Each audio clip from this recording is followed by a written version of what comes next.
So, you're thinking of resigning right now, but you're having second thoughts because you're not sure what you will be entitled to when you leave.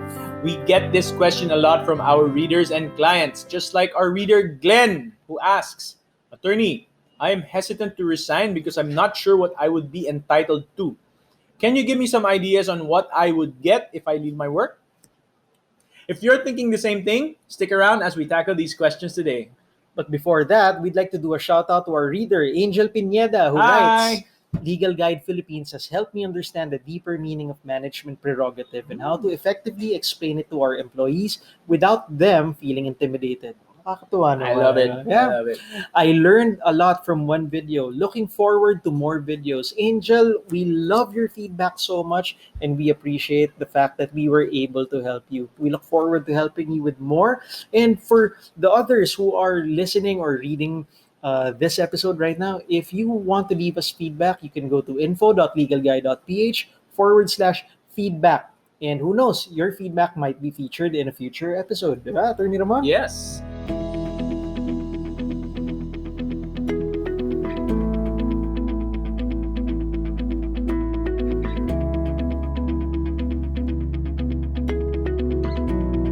This episode is brought to you by our free legal guide to writing resignation letters.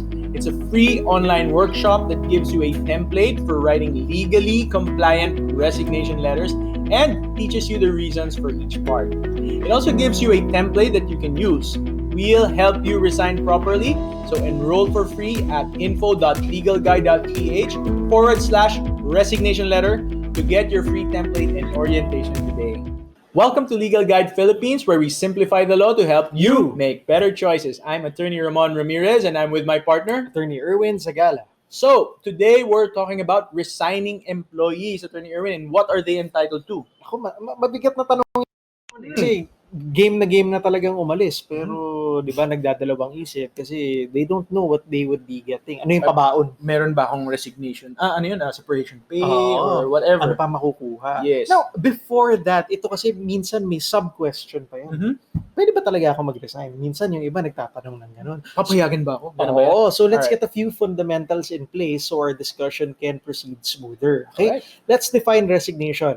It's a voluntary act on the part of the employee to leave their current employment. It's a fancy way of saying, I quit. I quit.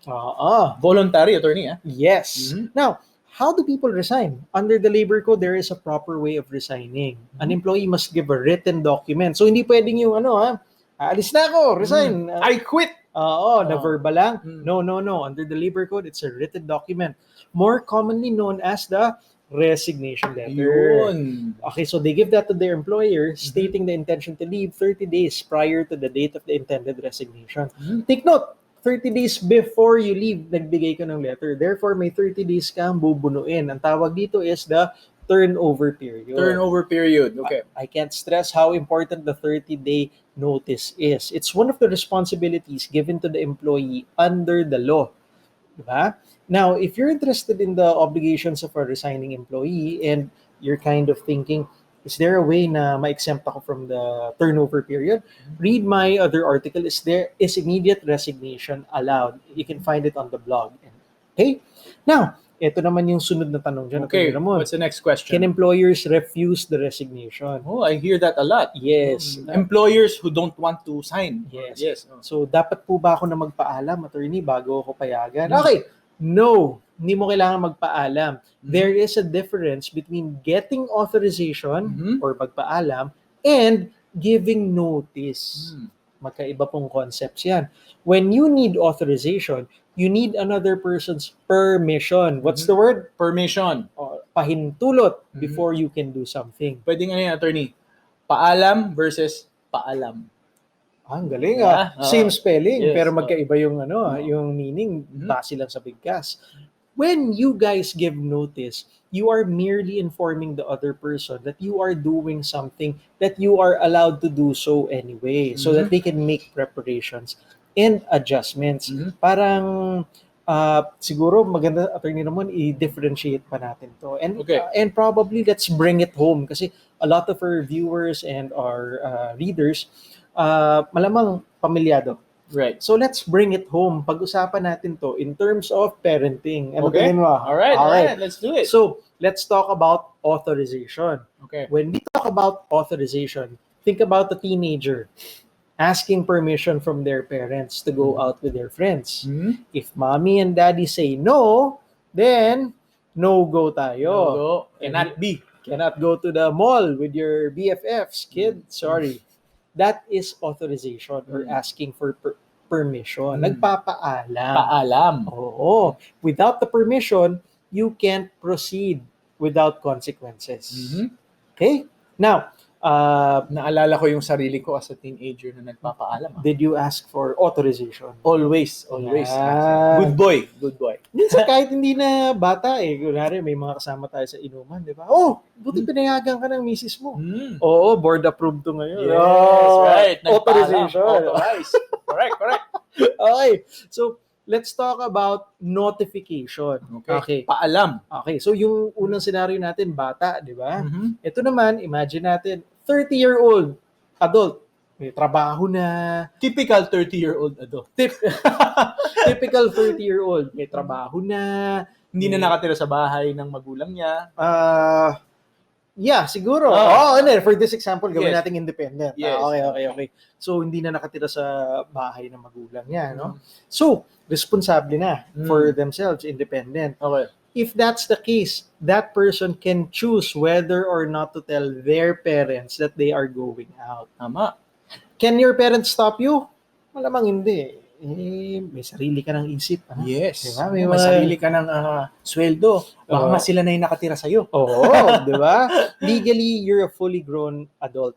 You can do what you want. Well, theoretically at least. Kasi may ibang adult na, alam mo na, medyo, ano pa rin. That's why we said typical. Yeah, you know how Filipino parents can be. But I hope you guys are getting the difference. Okay, so for this typical adult na independent, they just notify their parents and give them the courtesy of knowing where they are so that they don't worry. That's true.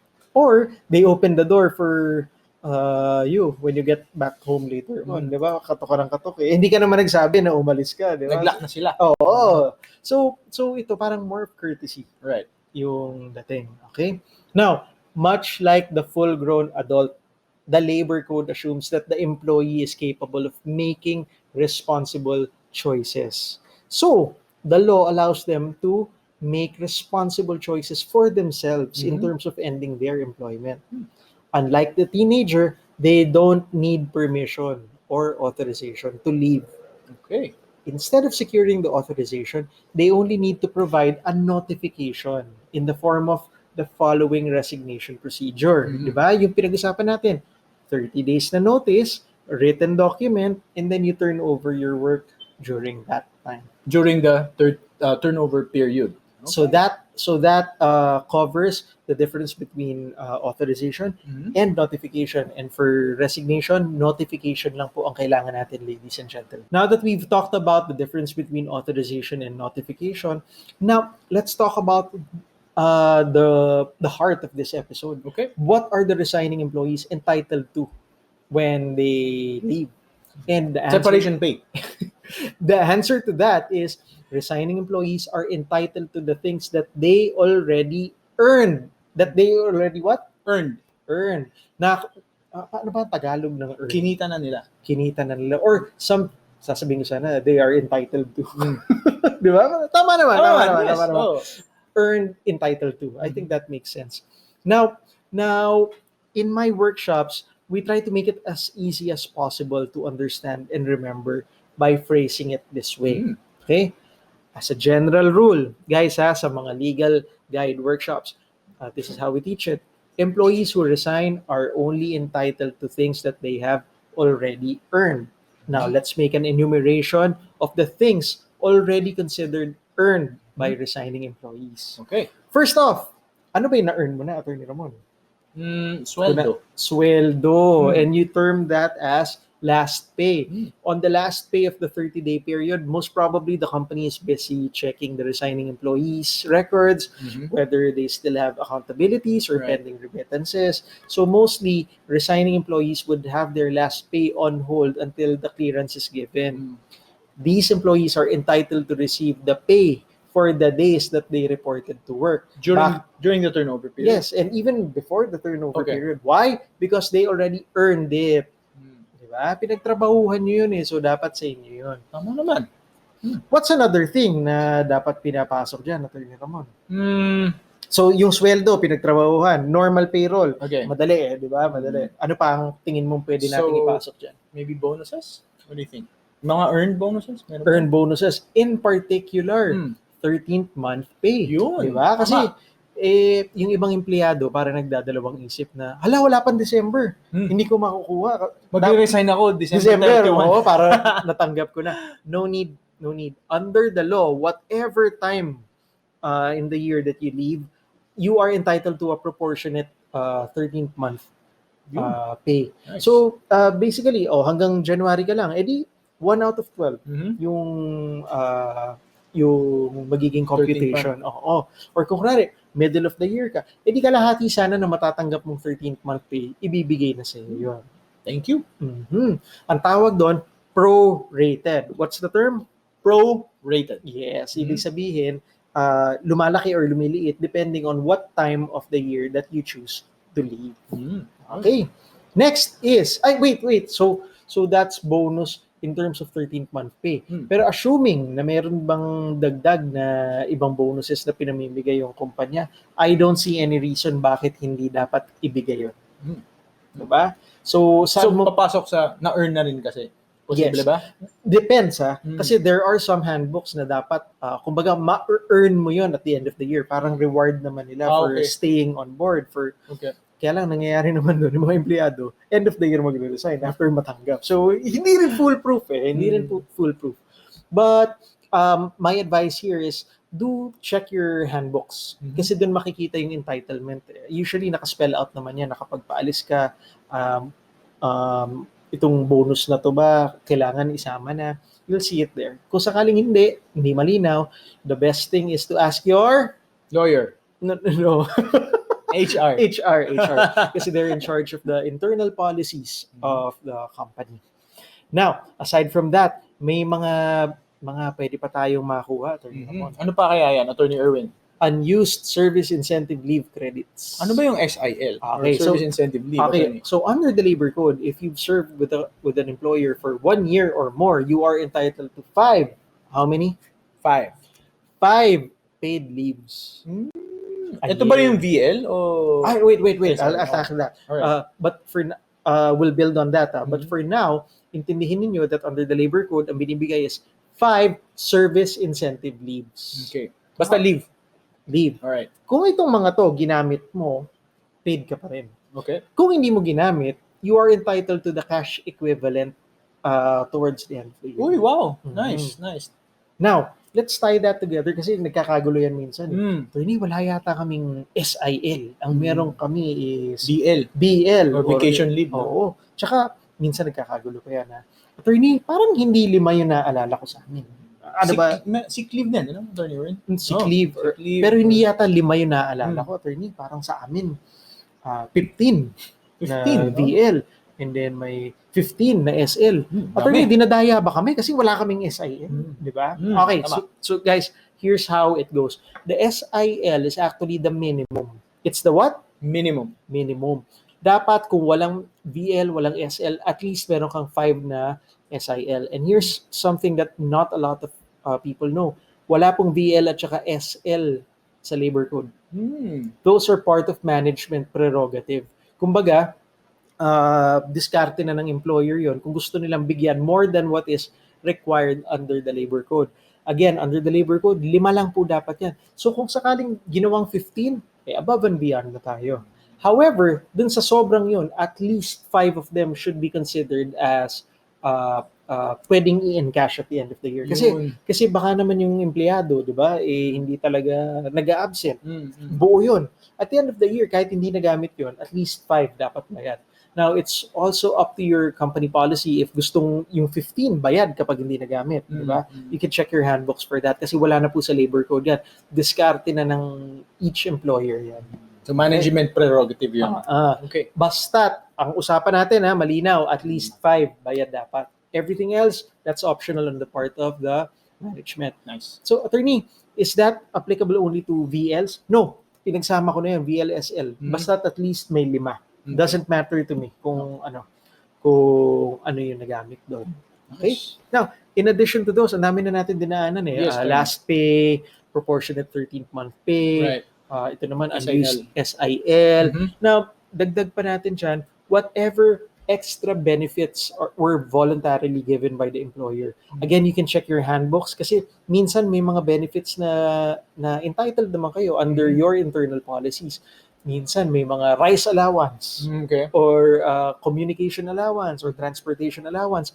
If those are things that are already considered earned, you can check with your HR, then you should be entitled to that.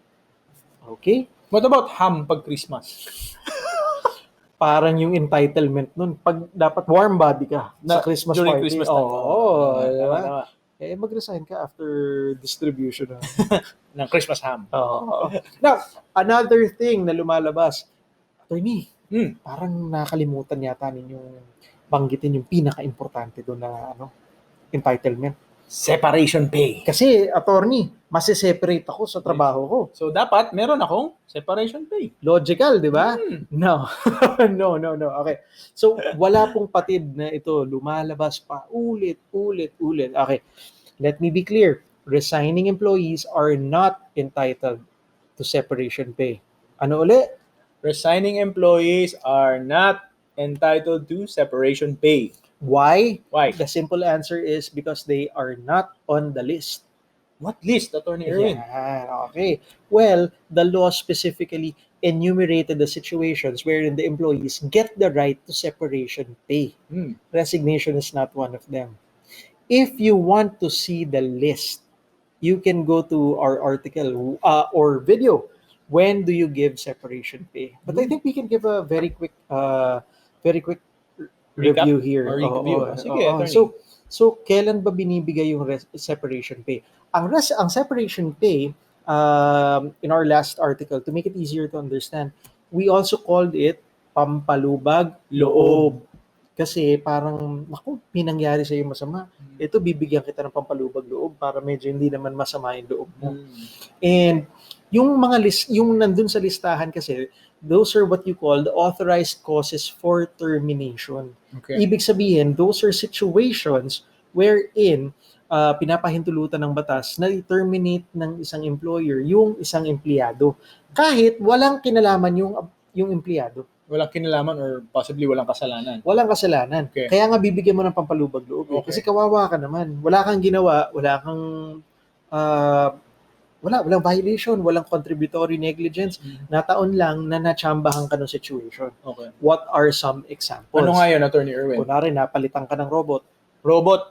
Or, ang formal term is installation of labor-saving devices. Okay. Diba? So, kunwari, something na kayang gawin ng tao for, I don't know, in 2 hours, nagagawa ng robot in 5 minutes. Pag binili yun, Oo. doesn't make sense naman na i-maintain ng employer yung robot. For the same output. And at the same time, wala, kailangan tuloy-tuloy mo akong bayaran ng sweldo. It doesn't work that way. So the labor code allows the employer to terminate the employee in that situation. Wala pong violation yun. Pwede po yun. Authorized cause yan. Kasi authorized siya. Pinapahintulutan, pinapayagan. What's another example? Disease. Okay. Hindi na talaga matindi yung arthritis, hindi na makabuhat. Ano gagawin natin? Susweldohan lang kita habang... Or maybe other terminal diseases as well. Oo. And it might not be fair to the employer kasi, kunwari yung sakit nakakahawa. Paano yun? So, just because empleyado na kita, I'm obligated to keep you on the payroll. Paano ko mahawa yung the rest of the team? Right. Diba? So, disease, which cannot be cured within 6 months, that's another authorized cause. Nice. What's another authorized cause? Mahina ang benta ngayon. Mahina ang benta ngayon. So, business reverses. So, parang kailangan nating magbawas ng tao. Tawag doon, retrenchment. So, pwedeng magbawas ng tao on that basis as well. What's another thing? Redundancy. Doble pala na hire namin na secretary. So, hindi na kailangan ng dalawang secretary. Oo. Okay. Kasi even if you were able to hire the 2 employees, wala naman sinasabi yung batas na, no, we have to maintain that kasi touch move ka na eh. Hinire mo na. Wala pong ganun. So, you can terminate one of them due to redundancy. And so, those are the things that you can, I hope you guys are getting the flavor of the law in this case. For that situation kasi, walang kinalaman yung empleyado, hindi niya kasalanan kung bakit siya tinatanggal. And therefore, binibigyan siya ng pampalubag loob Or separation pay. Yun. Now, let's compare that with this situation. Okay. Ano ba yung situation? Dito, Nag-resign yung employee. Oo. Okay. May tanong ako, Atty. Ramon. Oh. Sino ba ang nag-initiate nung pag-resign? Kanino bang bright idea yun? Sa nagsulat ng resignation letter. Dun sa empleyado. Yeah. Remember our definition, resignation is voluntarily leaving. Yeah. So in that case, ikaw bilang empleyado ang nag-decide na umalis. And in fact, ikaw ang nag-start ng process. Therefore, does it make sense na bibigyan ka ng pampalubag loob? No. Ikaw ang nag-isip na umalis eh, di ba? Right. Why would you be entitled to anything? Wala namang pampalubag loob there. Ikaw nga nagpasimuno ng pag-alis eh. Yes. Okay. So, yun po ang logic behind why resigning employees are not entitled to separation pay. The main difference is the source, or if you want to get fancy about it, impetus of the termination. Mm-hmm. Who made the move? In resigning employees, the impetus for the termination came from them. It wasn't brought about by circumstances or forced upon them by the employer. So, the resigning employee decided this themselves. As a result, they excluded themselves from the list of persons entitled to separation pay. Nice. And I hope that makes it clear kasi paulit-ulit talaga eh. And to be fair, kung hindi ka naman abogado or HR, medyo mahirap nga namang intindihin yung konsepto. Kasi pag nakita mo separation pay, separated. Resigned. Separated. Separation pay. So I hope now it makes a lot more sense to you guys. Hopefully makatulong, no? Mm-hmm. Yung sinabi ni Attorney Erwin. Mm-hmm. So Attorney Ramon, do you mind doing a recap for us? No, absolutely not. So so we discussed a lot of things. And the first thing we discuss in general is what a proper resignation looks like. Meaning, it's written. Okay. Again, hindi pwedeng verbal. Sasabihin mo lang na, magre-resign na ako in 30 days. Written. It's written. Next, ano yung timing? 30 days prior to yung end date mo. Yes. Okay. Bakit may 30 days? Because it is the turnover period. Yes. Turnover para may time na i-check yung accounts mo, kung may mga kulang ka. And I guess turnover your work. Para sabihin mo, ito yung mga natitirang trabaho sa akin para maibigay mo sa susunod na tao. Tama. Ayun. So we also discussed the difference between notification and authorization. And in the case of resigning employee, you're giving notification in 30 days. Again, authorization, humihingi ka ng paalam. Notification, pinapaalam mo lang. Yun. Okay. Hindi kailangan ng paalam. They can't refuse. Right. Okay. Next thing we talked about is the concept that resigning employees get to keep what they have already earned. Entitled na kasi sila. Yes. So like yung mga sweldo, 13th month pay, or SIL if they've earned it. Diba? Bakit? What's the logic? Kasi even if I leave at this date, okay na yun eh. Na-earn ko na yun. Kinita ko na yun. So huwag kayo matakot ha. Kunwari, kailangan December ako mag-resign kasi nga yung 13th month pay. No, may term tayo na in-introduce, di ba? Pro-rated. Ibig sabihin, it will expand or shrink depending on what time of the year that you left. Nice. So pwede naman i-compute yan. Ang isa pang word for that is proportionate. Yan, proportionate. Ratio and proportion. Yes. Okay, next we talked about the employees also being able to keep any additional benefits voluntarily granted to them. Where do you check that? In your handbook or your manual, or check with HR.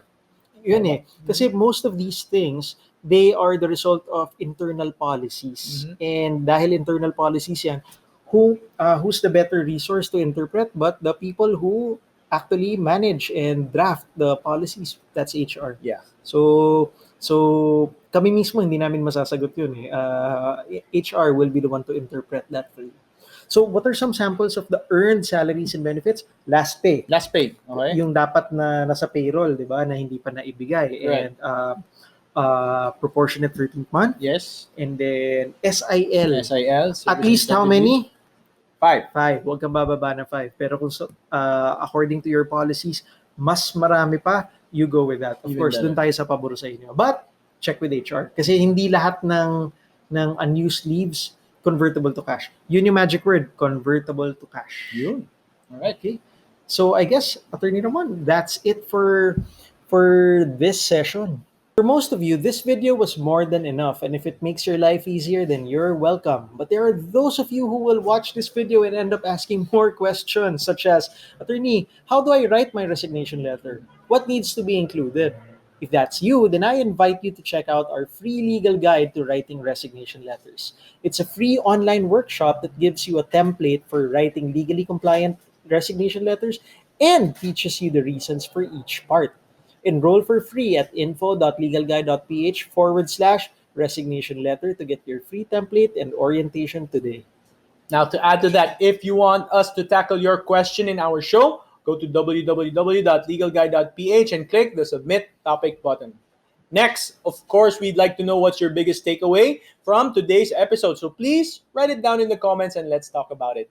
Last, if you feel that we've earned a good rating, please give us a like and subscribe because it gives us feedback that we're doing a good job and it encourages us to do more videos. One last thing, the law recognizes the employee's free choice in matters of staying or leaving their employment.